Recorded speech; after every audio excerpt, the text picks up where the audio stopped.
Good afternoon, councillors. Murray, who's our independent one, the mayor, the staff, the press, and the people watching this at the live screening. Welcome to the first Audit and Risk Committee. What is an Audit and Risk Committee?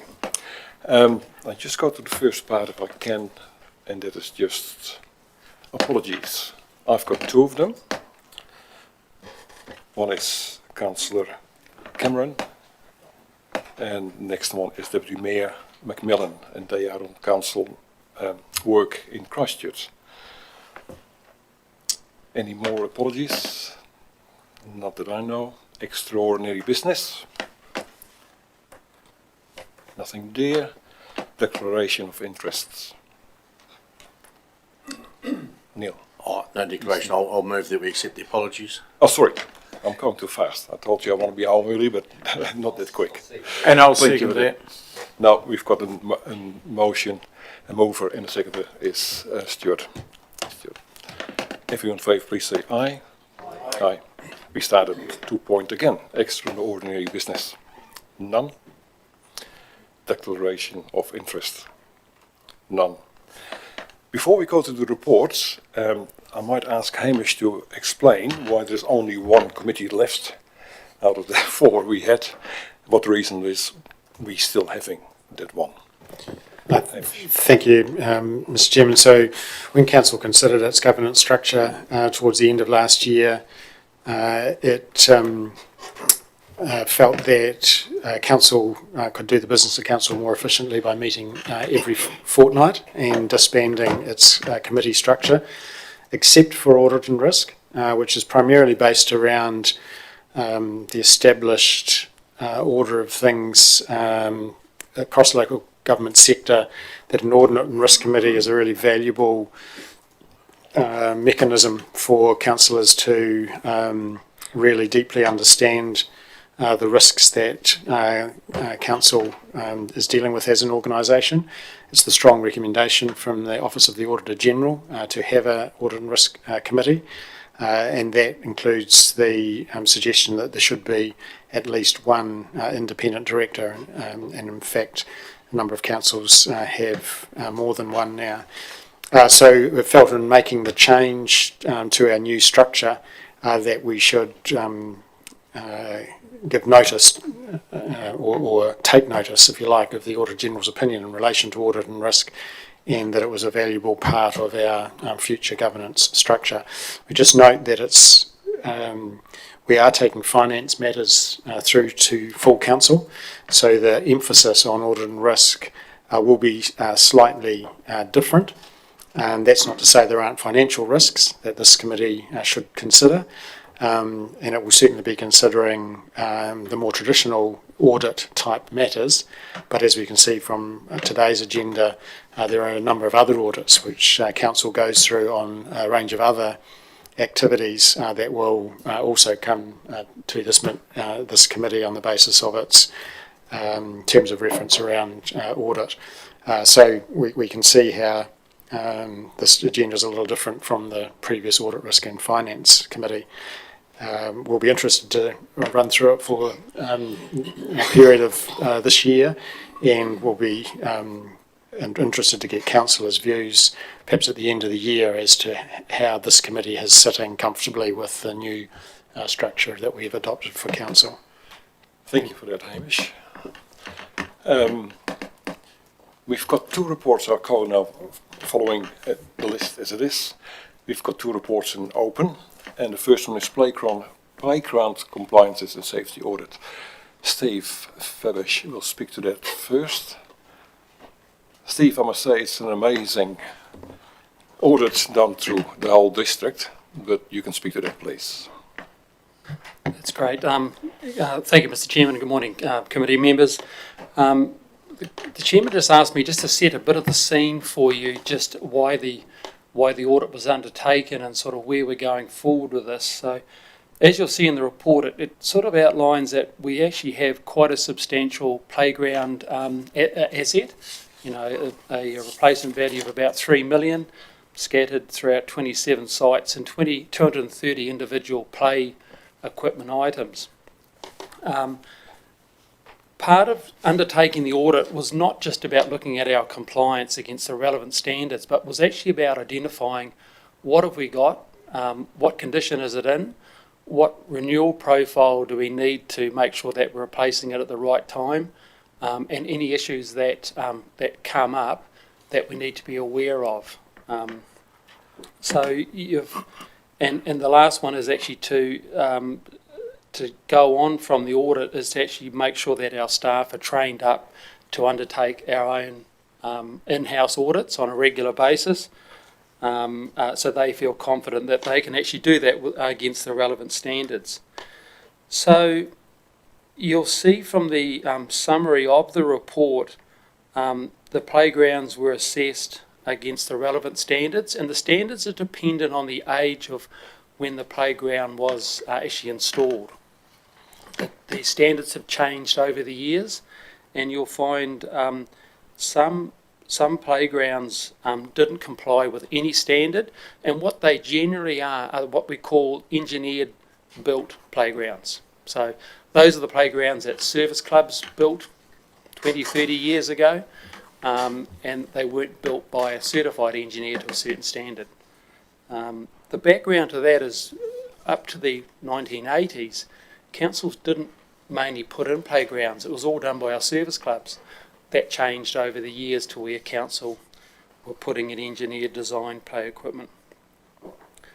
So the overall compliance rating, we came in at 57%, and you may think that's fairly low. I've been through this with 3 councils, and it's about where it is. One other one came in about 10% lower, but over 3 years we were able to get that up to quite a high compliance level through mainly understanding what asset we had, the condition of it, and a renewals and maintenance program that was supported by council through those LTPs. So you're not going to do it overnight, but we'll do it gradually as we go through our renewal process.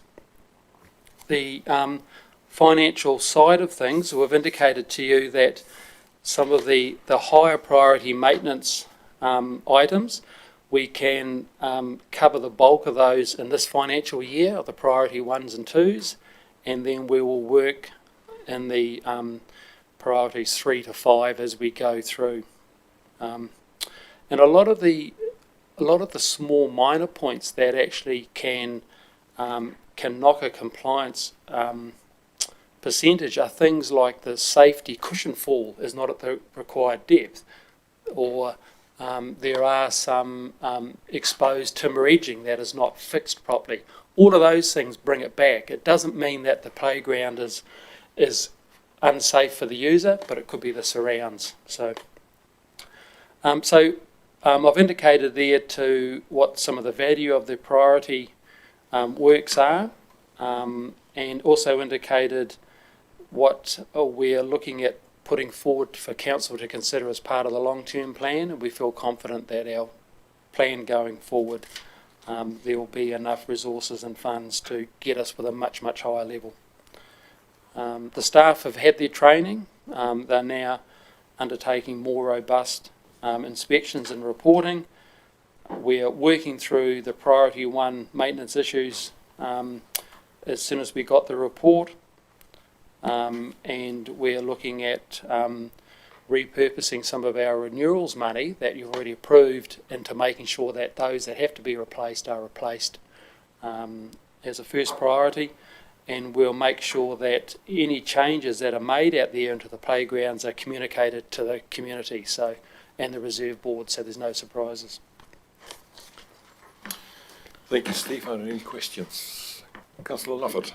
You just said that the reserve boards and the community board will know. What about the community associations, like the Rakaia and the Mount Summers, and they'll have access to this report as well? Yeah, just through the chair. So that's a good point, and that's Claire will be the conduit for that. So as she's meeting with all the reserve boards and where there are significant playgrounds, I'm actually going along to that meeting to sort of plain English explain it, but Claire will make sure that those other 2 community groups certainly get a copy. Okay. Thank you, Steve. Councillor Falloon. Thank you, Mr. Chair. I must congratulate you on getting such a detailed report done. It's exceptionally good, and I suspect it's the first time that the council has ever had a report on the state of their playground equipment. And so it's really just a case of now we've got the report of complying with what we've got. I mean, when you first look at it and we find that only 60%, or just under 60%, actually comply with the actual standards. But when you dig a bit deeper than that, all items apart from 17% are rated as good up to excellent. So to me, even though this might be an overlooked area, we've still done not too badly in it. So as I say, I think it's a good report, and I have no problem about the recommendation. Thank you, Councillor. I've got another question as well. You mentioned just before you bring it to a higher level of safety. Is that an 85%, or how high do you want to go, or what is it? Thank you, Mr. Chairman. If we could triple or quadruple our renewal budget, I could put brand new playgrounds everywhere and be 100% compliant. But you'll find in that report it sort of signals where some of the high performing ones are. They're still only sitting at around sort of 80 odd %, and it's a bit like our public toilets. The condition of the public toilet is only as good as the last person that's left it.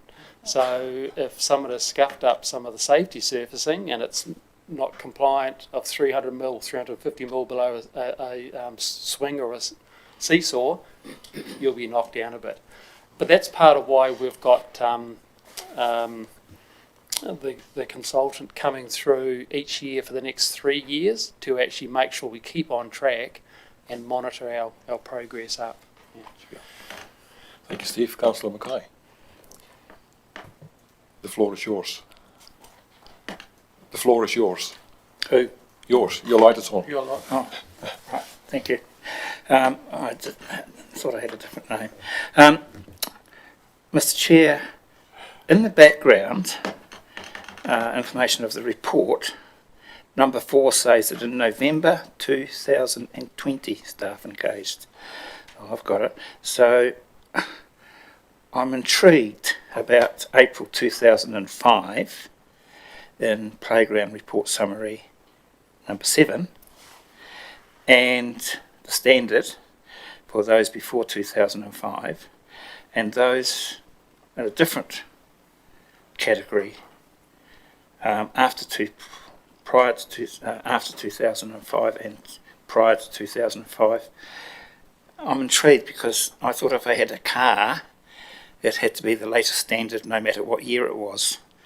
Can someone enlighten me what the difference between the two standards are, if there is a difference? There probably isn't, but I'm just asking. Through the chair, a really good question. So liken it to when you build a house. Your house is made code compliant to the time that it was built, and against that standard, the Building Act. Playgrounds are assessed at the time they were installed. So if they were installed prior to April 2005, they're assessed against that Australian New Zealand standard. If built after that, they're assessed against the New Zealand standard. So it's nothing to do with my car example. Where to get a warrant of fitness, Yep. It has to be today's standard, no matter how old it is. No, Even if it's before 1930. that's correct. It's assessed against the standard at the time it was built, and that's where by having someone like Tina come in and do the assessment, she was actually able to date our playgrounds by her knowledge of the industry. She knew that particular model was built and installed at that particular decade. So yeah. Yeah, if I might. Supplementary, if I may. If I may just jump in first, maybe I can. Sorry? I might just jump in first. Just. There you go. So the older ones getting assessed against an older standard, but it's still been done to the safety of today. Is that correct? Dead right, Mr. Chairman. So you find there are certain criteria that we judge things against, such as no sharp items on a playground, no massive fall zone, no entrapment or areas. So that the basics are still the same, but the standards were increased to go even further as the play equipment was in a newer era. Thank you, Steve. If I may. You can. Thank you, Mr. Chairman. I'll try the question again. I have a car, if I have a car that was built in 1929 and I go for a warrant, I am assessed against the requirements of a warrant of fitness of today. Why is that not the case with playground equipment? Yeah, correct. Hamish. Through Mr. Chairman, the audit of the playgrounds is true at a moment in time. It's not true for all time. So even if it was assessed pre-2005 and had a particular mark against the current standards, the next time that playground is audited, it will be against the new standard. And so it's exactly the same as the car example. To do an audit now is measured against the current standard, just as your warrant of fitness example. The benchmarking data that's included in the report, you will see there's a range of ratings of compliance for a whole range of different councils, but each report is dated in a particular year.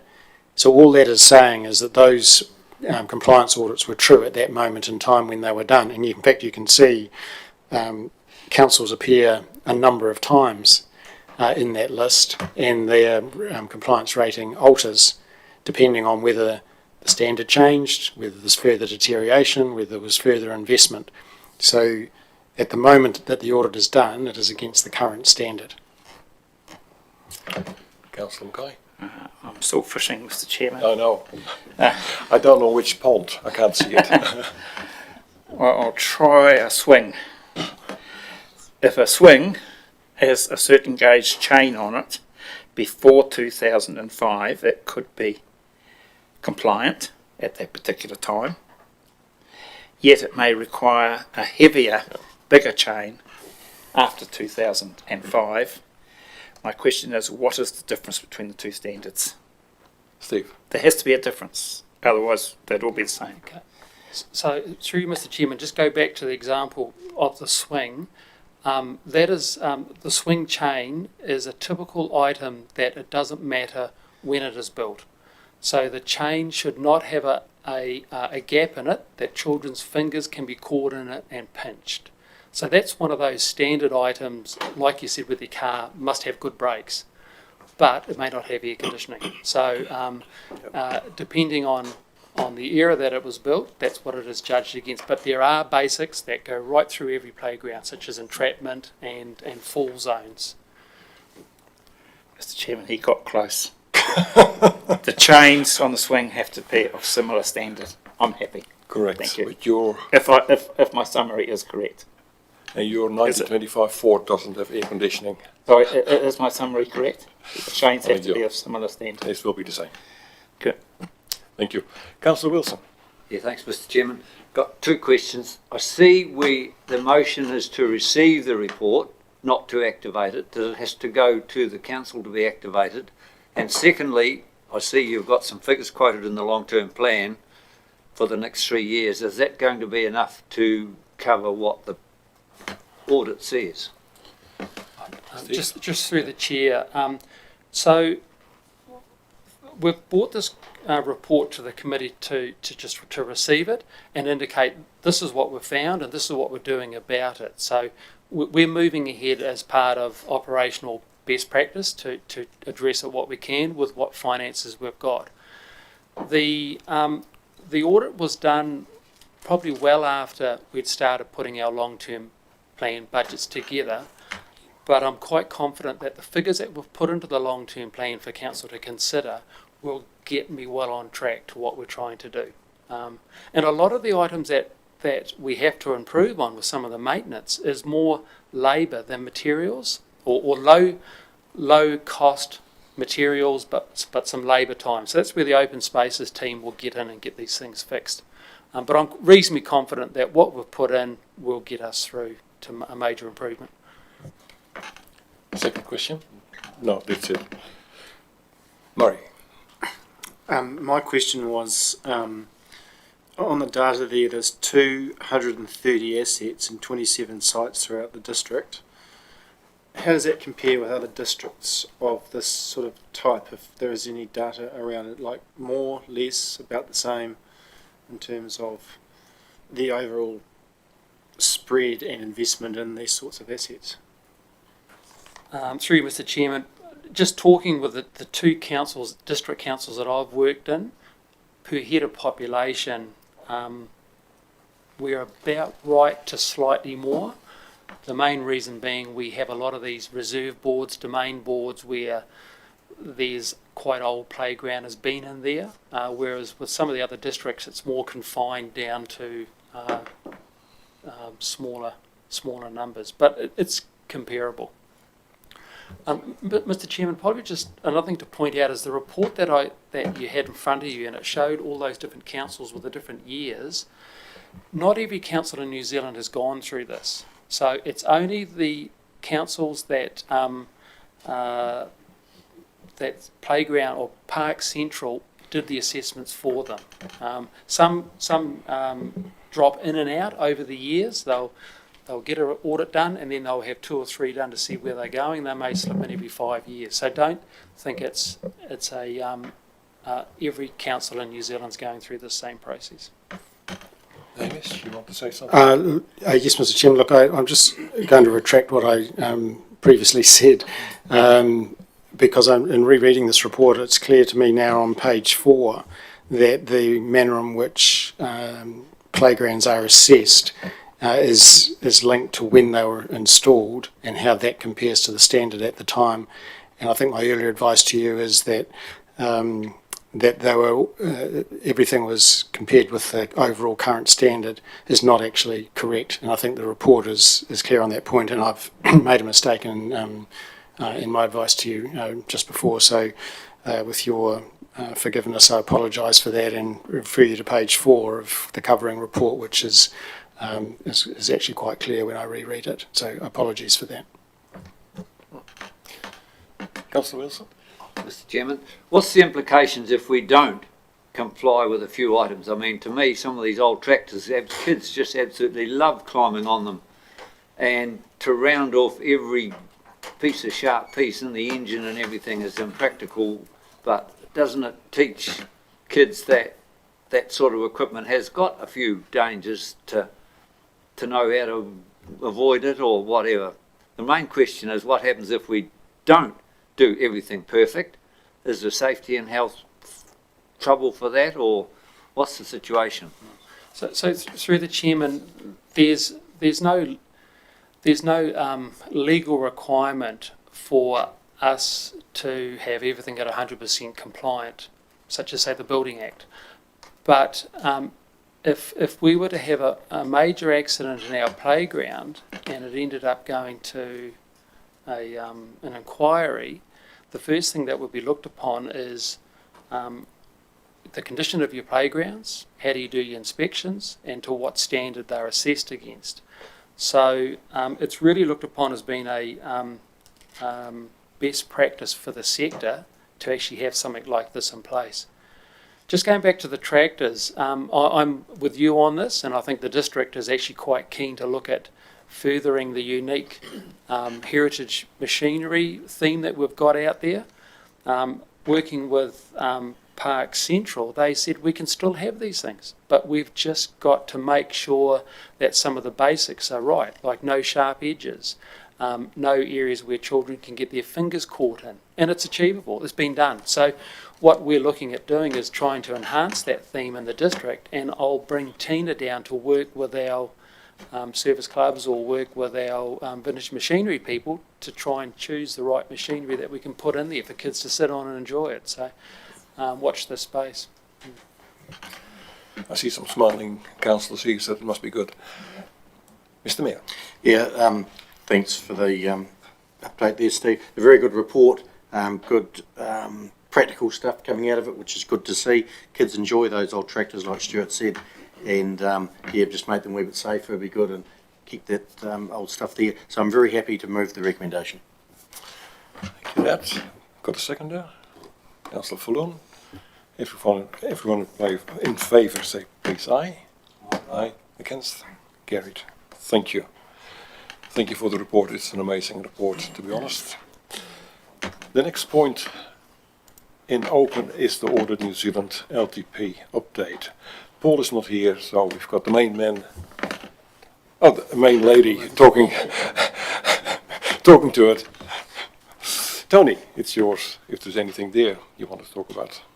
Thank you. Through the chair. Look, it's all pretty standard what we're experiencing right now with Audit New Zealand.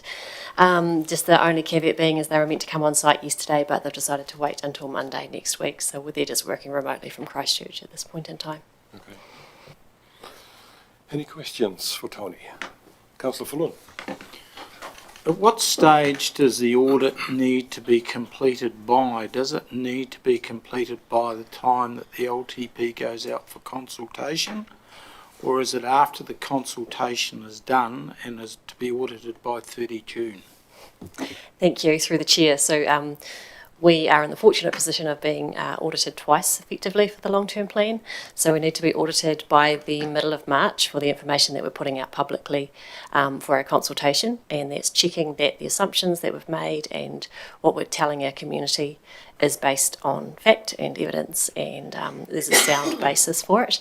And then at the end of the piece, once we've made our final decisions in May and Council's given us the direction to complete the LTP, it will go back to audit, and they'll be checking to make sure that the decisions you've made are fed through into the final plan.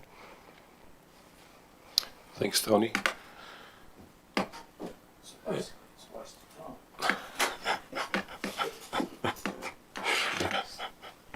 Any more questions? None? Thank you, Tony. Now it's removed that we go out of open into... I'll move. Is there a second there? Councillor Wilson, everyone in favour, please say aye. Aye. Against? Carried. Thank you.